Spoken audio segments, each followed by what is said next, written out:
Ciao a tutti e bentornati a Pergusa, come vedete alle mie spalle, per la seconda giornata della nostra maxi comparativa delle Super Naked 2020.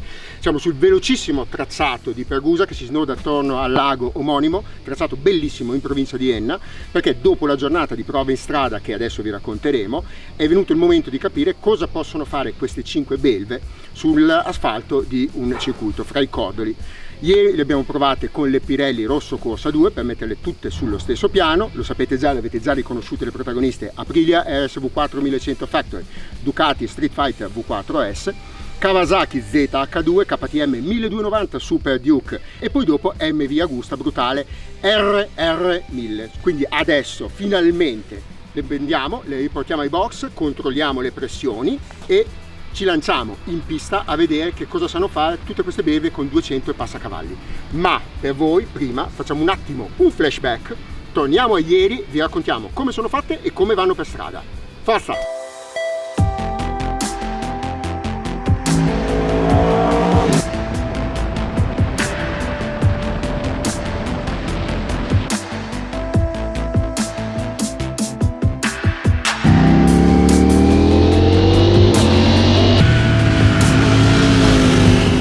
Era forse la novità più attesa dell'anno, la Ducati Street Fighter V4. Qui abbiamo la V4S, 208 cavalli, 178 kg, ma soprattutto rispetto alla versione standard, cerchi forgiati e sospensioni semiattive. La base motoristica è il V4 che ha debuttato sulla Panigale V4 appunto 2 anni fa. 1100 di cilindrata, anzi 1103 per la precisione, albero controrotante che la rende agilissima in inserimento e ancora più prestante, ed è la sfidante di elezione per questa comparativa. Su strada va benissimo, vediamo come va in pista. MV Agusta Brutale 1000 RR, la proposta nelle Hyper Naked della casa varesina, 208 cavalli erogati dal 4 cilindri, una marea di carbonio e leghe speciali per questa moto che viene venduta a 31.500 euro, un prezzo impegnativo ma le prestazioni sono veramente al top. Ieri ci ha affascinato su strada perché non è così aggressiva come ci aspettavamo, si riesce a guidare bene, ma vediamo come va in pista.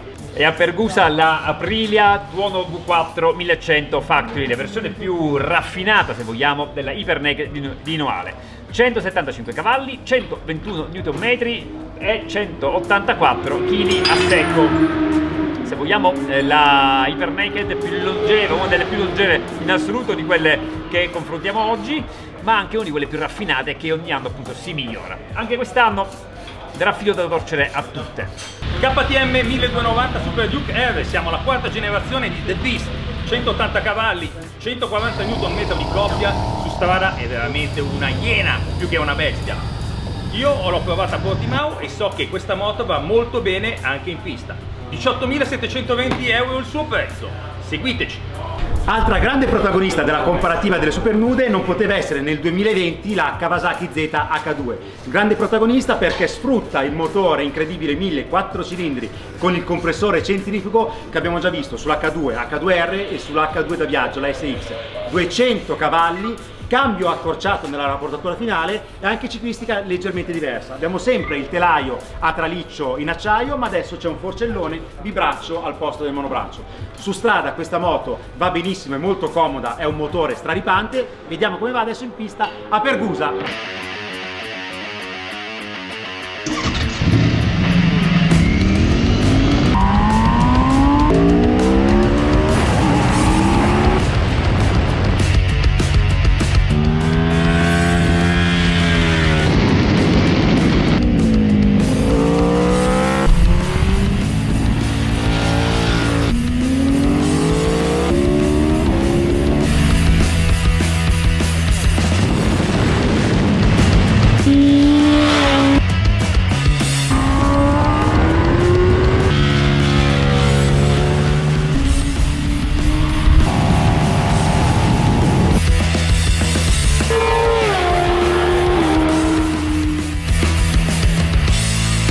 Ve le abbiamo descritte per come sono fatte, ma naturalmente voi stavate aspettando che noi vi raccontassimo come vanno su strada e in pista. Intanto ci vedete tutti quanti in abbigliamento informale, perché un'altra volta, se ci seguite da molto tempo, ci avete già visto così 4 anni fa al Mugello, con questa temperatura in tuta stavamo veramente schiattando, le tute sono partite e sono andate in albergo per i fatti loro camminando, da quello che ci abbiamo sudato dentro. Quindi adesso passiamo a raccontarvi una per una come si comportano queste moto su strada e in pista. Le abbiamo provate in 2 giorni, ve l'abbiamo detto, sulle meravigliose strade dell'Etna per la parte stradale e qui a Pergusa su questo velocissimo tracciato in provincia di Enna per la parte stradale. Comincio io dalla KTM perché sinceramente un pochino a sorpresa è quella che in generale forse mi ha convinto di più, o meglio mi ha sorpreso di più. Mi è sempre piaciuto molto il 1290, ma questa volta in questa declinazione nella versione 2020 vi confesso che mi è piaciuta moltissimo. Allora, su strada è di una sveltezza incredibile, molto immediata, la prontezza del bicilindrico paga tantissimo sullo stretto e sulle medie velocità, ha delle sospensioni di grande qualità, quella rigidità che avevamo trovato nella prova comparativa con la Street Fighter di qualche settimana fa. Lavorando sulle sospensioni sostanzialmente è sparita. Su strada ha un comportamento, dicevamo, meraviglioso.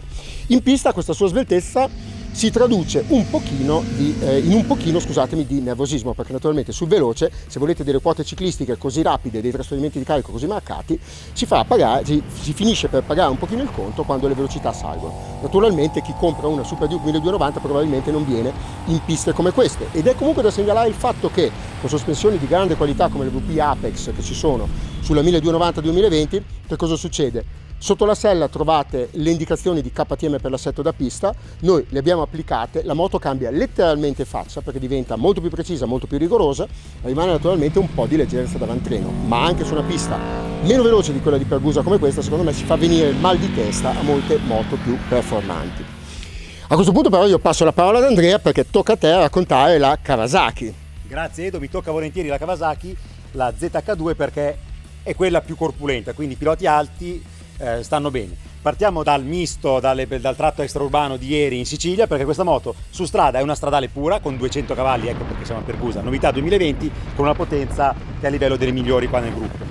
Su strada va molto bene anche per i piloti alti come me, sono stato benissimo, il motore tra l'altro non scalda troppo, ieri siamo arrivati attorno ai 40 gradi, scaldano tutte ma non è drammatica, sospensioni confortevoli nell'asfalto del nostro grande Antonio Privitera, qua l'asfalto in Sicilia a Pergusa va bene, fuori trovi un po' eterogeneo, c'è di tutto, però si comporta bene, frenata bella pastosa tipica delle moto giapponesi. E poi sono quasi in imbarazzo a raccontare come va il motore su strada perché il 1000 4 cilindri col supercharged è una bestia, quando arriva a 4000 giri entri nell'iperspazio già su strada, quindi ce n'è quanto ne vuoi, puoi mettere la sesta come abbiamo visto già con l'H2 provata da me, anche da Lillo, e vai via benissimo. Quindi su strada è una moto che se l'è giocata tra le migliori. Tu hai detto KTM è ottima su strada, ma la Kawasaki, nonostante il peso, siamo a 239 kg col pieno, se l'è cavata molto bene. In pista la Kawasaki ha sofferto, però diciamolo subito, la Kawasaki ZH2 non nasce affatto per il circuito, l'abbiamo provata qua perché sennò 200 cavalli, se andiamo in autostrada, dura poco il gioco, ci blindano. Ci mettono in gaglioffa. Esatto. Qua era impressionante nel misto vedere come su certe moto qui presenti con meno cavalli l'H2 rampava sulle moto sul dritto perché è impressionante. Di contro un po' meno luce a terra delle altre, frenata, quella pastosità su strada, in pista paga un po' perché si stanca la frenata, bisogna recuperare un po', e poi il peso degli inserimenti in curva, cambi di direzione, si avvertiva il peso superiore rispetto alla concorrenti. Però se volete sfruttare i 200 cavalli venite, se non a Pergusa, a Monza, alle Castellet, al Mugello, piste con dei bei drittoni, e la ZH2 è veramente impressionante, motore esagerato. Soprattutto è quasi gustoso in chiusura come in apertura. Cos'è quel fischio, quel cinguettio? Sì. Piacere uditivo che c'è tantissimo anche sull'Aprilia che ci racconta Antonio, perché all'unanimità direi che l'abbiamo eletta quella con la voce più bella di tutte. Quella con il rumore, si può parlare di rumore, ma no, voce, è musica proprio, cioè in questo caso è veramente musica, suono, è fantastica. Quella col suono, con la voce più culturale e più presente di tutte, che è quella più bella secondo me. Comunque l'Aprilia, se vogliamo, è una di quelle che ha meno potenza, paradossalmente una delle meno potenti del lotto, eppure sia su strada che su pista riesce in realtà a, non dico svettare, ma quantomeno essere estremamente piacevole. Diciamo a svettare, dai, diciamola tutta. Vende carissima la pelle. Vende veramente molto cara la pelle. Su strada è fantastica perché la dolcezza tra virgolette del motore, nel senso che c'è una grande connessione del gas con la ruota posteriore, si riesce sempre a dosare millimetricamente quanto gas si vuole dare, e anche la bontà del telaio e delle sospensioni, la ciclistica la rendono veramente piacevolissima anche ad andature relativamente basse, anche su strada. Vero. Andrea diceva che già lui 80-90 all'ora gli piaceva veramente tanto, si riusciva a divertire. Su pista, però per il fatto che la Tuono è una RSV svestita, sa dire veramente la sua, batte il pugno sul tavolo e dice: io sono una RSV e ragazzi qua su pista vado veramente fortissimo. E infatti, pur non avendo la potenza più alta del lotto, in fondo al rettilineo lì arrivava a velocità altissime e anche i tempi sul giro penso saranno stati interessanti, anche se non è il tempo sul giro quello che ci interessa di più. Per contro l'ergonomia su strada, ragazzi, insomma, bisogna essere un po' pazienti, sia perché appunto l'ergonomia, come dicevo, non è il massimo, soprattutto per quello che riguarda le pedane, e poi scalda un pochettino. Il telaio in alluminio, ragazzi, bello, bellissimo, ricorda forse anche tante altre motociclette Aprilia. Tu non sei sempre d'accordo su questa interpretazione, ma comunque il telaio in alluminio prende un po' di calore, e soprattutto con 40 gradi per strada è stato, non dico un problema, ma però guarda, è un prezzo che alla fine si paga volentieri, perché quando uno ha un feeling sull'avantreno come hai sull'Aprilia, una confidenza in staccate, in inserimenti, in percorrenze, in uscite dappertutto. Una delle cose che mi ha colpito maggiormente dell'Aprilia è che veramente dopo 2 curve inizi già a parlarci, ce l'hai in mano, esatto. Anche la frenata, entri in curva tranquillamente frenando, è veramente divertentissimo. Sì, è quella con la posizione più pistaiola, quindi in pista ci si va meglio, per strada si paga un pochino sulle pedane, si paga un po' sul calcolo di manovra. Perfettamente. Ragazzi, quanta roba. Passa qui che invece sei tu che devi parlare di questa. Parlo io della Street Fighter perché lo sapete, io non ho fatto mistero di quanto sia rimasto colpito dalla V4 Naked bolognese fin da quando è stata presentata, e devo dire la verità, è la moto probabilmente quella che ho trovato più sfaccettata di tutte quante, nel senso che è come se avesse soffrisse di un disturbo della personalità e ne avesse tante dentro. Allora, è capace di essere dolcissima su strada, molto regolare sotto, se cambiate il riding mode, lavorate un po' sulle sospensioni, diventa estremamente efficace, cattivissima, perché a un certo punto, quando fino a 9000 ti sembra già che vada, poi a 10.000 scopri che c'è ancora un altro motore lì sotto, quindi va come una fucilata, va come un aereo. In pista è semplicemente sconvolgente, perché arriva in fondo ai rettilinei con dei vantaggi di velocità rispetto alle altre consistenti. Tu ti attacchi i freni dove ti attacchi i freni con le altre e arrivi corto. Comunque hai una frenata, una staccata, un inserimento che fanno veramente impressione. Quello che piace un pochino di meno, soprattutto nell'uso stradale, in pista si sente molto di meno, nell'uso stradale ci si sente un pochino scollegati, l'acceleratore non ha la stessa immediatezza, lo stesso collegamento, lo stesso feeling che ha per esempio sull'Aprilia, ma anche, mi viene da dire, su KTM, no? Sembra che, come hai detto bene tu, sembra che tutto sia un pochino filtrato nelle sue reazioni. Su strada diventa estremamente piacevole la posizione di guida, è quella che ti permette di andare forte bene. È comoda, è straordinariamente comoda. Io se avessi mai pensato un giorno di dire che la Ducati è una delle più comode del lotto, penso che mi sarei svegliato di colpo dicendo che cosa è successo. In pista forse avrei voluto provare a giocare un po' col manubrio, perché la stessa Ducati consiglia di variare l'inclinazione se si vuole, e magari di giocare un po' con la posizione di guida per poterla sfruttare un pochino di più, perché è una moto che come la V4, se ti ricordi quando ne avevamo parlato, ha fame di grip. Tu più grip dai, più è in grado di sfruttarla. Assolutamente. Magari paga un pochino, se vuoi, come feeling rispetto a una moto con un telaio convenzionale, perché ti comunica un po' di meno, ma quando ci prendi l'abitudine a come vengono tradotte le manovre, si tengono dei ritmi che sono assolutamente pazzeschi. Un po' di apprendistato ci vuole anche sull'MV, giusto? Sì, già la seconda esperienza che ho con questa moto guidata in strada. Allora, in strada è una moto particolare, si nota, è l'unica del gruppo con dei semimanubri, per cui ha una posizione in sella molto caricata, cosa che ha dato dei vantaggi poi nel trasferimento autostradale. Sì. È una moto molto caricata, molto sportiva, sembra quasi effettivamente una superbike priva di carenatura. Questa è la prima sensazione che si ha quando si entra in pista, per cui una moto che ha tanto carattere, molta personalità estetica, ma personalità soprattutto nel motore, che in strada non è così aggressivo, così cattivo come ti aspetteresti, soprattutto leggendo la scheda tecnica, perché 208 cavalli sono tanta roba. Diciamo che sono spalmati in alto, nella zona alta del contagiri, per cui su strada mi aspettavo più carattere, però ciò non toglie che si riesce ad andare con un filo di gas con un MV. Quello che è successo un po' per Ducati succede anche per MV Agusta, che ha fatto questa moto che si riesce a utilizzare degnamente e con un certo comfort anche su strada. Comfort relativo, posizione tosta, le pedane a me sinceramente non hanno dato fastidio, però scambiando 4 chiacchiere con Andrea, che ha un piede decisamente più lungo del mio, mi ha detto sì, la pedana del passeggero può dar fastidio. È una moto che si chiama brutale, quindi non è che esatto, possa aspettare. È giusto che sia così.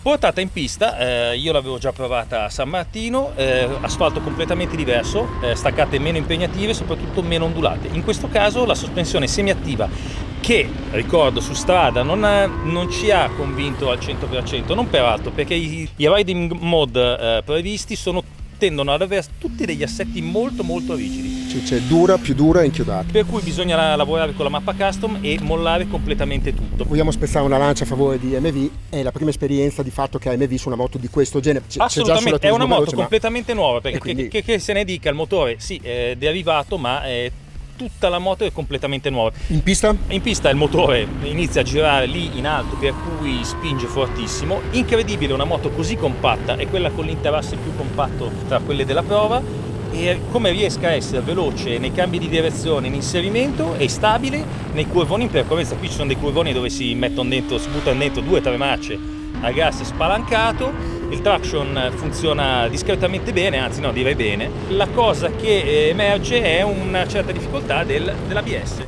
L'ABS, soprattutto nell'ultima staccata qui, che è molto impegnativa anche perché l'asfalto non è proprio un biliardo, l'ABS è molto molto invasivo, per cui faceva perdere qualche cosa a questa potentissima e divertentissima moto. Ciò non toglie che sul dritto, ragazzi, è un missile. Sul dritto è un missile e... Vai. Bella la Aprilia, un bellissimo suono, un bellissimo sound, l'aspirazione e la cattiveria di sto motore, anche con i tappini. Io credevo di essere, anch'io giro con i tappi nelle orecchie e mi sembrava di non averli quando guidavo la brutale, scusate, stavo per dire F4 e sarebbe stato un lapsus freudiano naturalmente. Allora, voi forse vi aspettate una vincitrice, ma come sapete, tradizione nelle nostre comparative, noi non vi parliamo di una vincitrice, vi dico che io per primo le vorrei avere tutte e 5 in garage, perché ognuna ha una personalità nettamente distinta. Ognuna fa benissimo il lavoro per cui è stata creata e di conseguenza francamente la riteniamo più utile a raccontarvi come vanno, come sono fatte, in maniera tale da darvi tutti gli elementi per scegliere al meglio. Solo una cosa velocissima, scegliere una maxi nuda sulla base di un tempo in pista sarebbe totalmente folle, quindi meglio raccontare le sensazioni, le nostre impressioni a caldo, caldissimo oggi, ma non darvi i tempi indicandovi una migliore in pista, perché è totalmente fuori dal tempo, no? È anacronistico. Assolutamente, però invitandovi, oltre naturalmente a iscrivervi al nostro canale YouTube, a mettere un pollice in su se vi è piaciuto il video, il like, vi invito anche a leggere tutto l'articolo che troverete su moto.it, sul nostro sito, perché lì vi daremo tutta una serie di dati che abbiamo registrato attraverso l'acquisizione grazie agli amici di Pirelli, che lo ricordiamo che una volta hanno calzato tutte e 5 le moto, prima con il Rosso Corsa 2 su strada e poi dopo con gli Slick Diablo Superbike SC3 qua in pista, comportandosi tra l'altro egregiamente perché le abbiamo scannate per una giornata con un caldo da forno e c'è ancora metà vita, magari nuove non saranno ma c'è ancora metà vita, e lì troverete con l'acquisizione dati dei valori interessantissimi che vi aiuteranno a capire meglio il comportamento delle moto e interpretare quelle sensazioni che vi abbiamo raccontato, quindi le prestazioni di presa in accelerazione, l'angolo di rollio, le velocità massime. E alla fine, perché no, anche un tempo sul giro, che lascia il tempo che trova, come diciamo sempre, perché su un'altra pista con un altro pilota, con altre gomme magari, l'esito potrebbe cambiare, ma vi dà qualche elemento di discussione. Io con questo direi che abbiamo raccontato tutto quanto. Ricordo che potete vedere anche a titolo di esperimento la diretta di 8 ore che abbiamo fatto oggi da Pergusa, vi abbiamo tenuto compagnia, speriamo di avervi divertito. Se non prendete sonno una sera, 8 ore di diretta. Esatto, fate così, però potreste vedere Luciano. E basta, non vi dico altro, vi lancio un saluto da Pergusa, da tutti quanti, da me, Andrea, Antonio e Lillo. Ciao a tutti. Ciao. E grazie per essere stati con noi.